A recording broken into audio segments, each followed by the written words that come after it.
Topping our morning rush, a potential change in rules for sexual harassment investigations at the Roundhouse is off the table this morning. As of right now, if an allegation arises, a committee formed by 2 Democrats and 2 Republicans will decide if there's probable cause to move forward. If there's a tie vote, nothing happens to the person accused of harassment.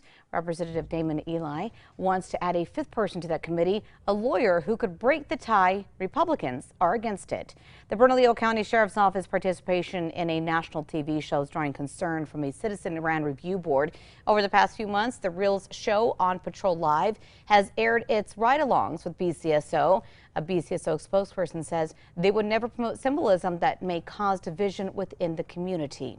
City of Santa Fe is being sued by a man arrested during the obelisk protest. Dylan Robo was charged for his role in the 2020 riot that brought down the Plaza obelisk.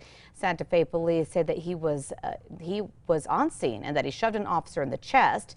His attorney claims he was falsely accused. The City of Santa Fe says it does not comment on pending litigation. Erica. And here's a look at our school day forecast. Temperatures are in the low 50s, but it's a nice, clear, dry day. So make sure to wear the jackets and layers for the bus stop. And by this afternoon, we'll be seeing warm temps in the mid 70s with sunshine and no issues later on. A new report shows the state is seeing an improvement when it comes to the number of public school teacher vacancies. NMSU's annual study shows there are now 690 vacancies for public school teachers. Compare that to last year's 1,048 openings. Researchers say there are still areas of concern like filling jobs in special education. Bernalillo County voters have already started casting their ballots this November. New Mexico voters will be weighing in on races for governor and Congress, as well as local races around the state. The deadline to request an absentee ballot is November 3rd. Erica. And here's a look at our threat index. It is low. We do have some cold temperatures across the north, so be sure to bundle up. Ukrainian President Zelensky is asking the G7 world leaders for help this week. President Biden and the other world leaders have promised to continue supporting Zelensky and warned Russian President Vladimir Putin against further escalation in Ukraine.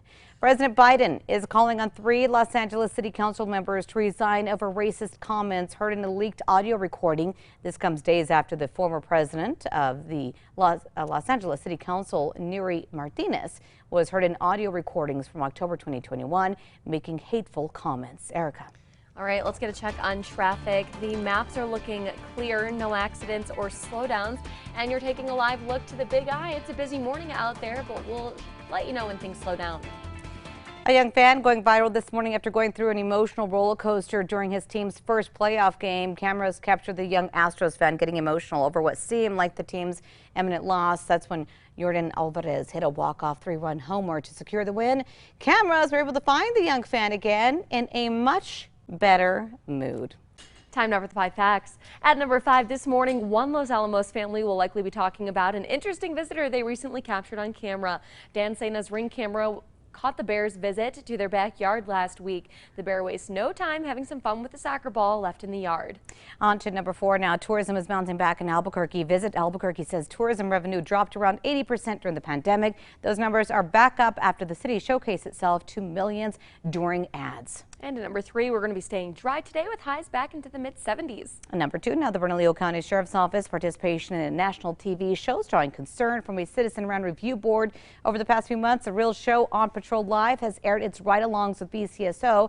It's got the attention of the board, abbreviated to SORB. While some of the scenes have been less intense, like traffic stops, SORB is seeking feedback on recruiting images found on BCSO units. If you want to weigh in on this, go to our website. That's always on KRQE.com.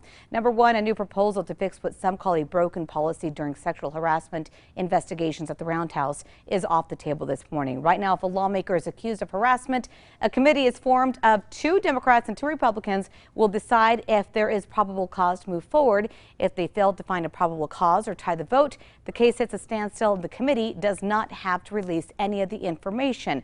Now, one lawmaker wants to add a 5th person on, a lawyer. However, Republicans are against this.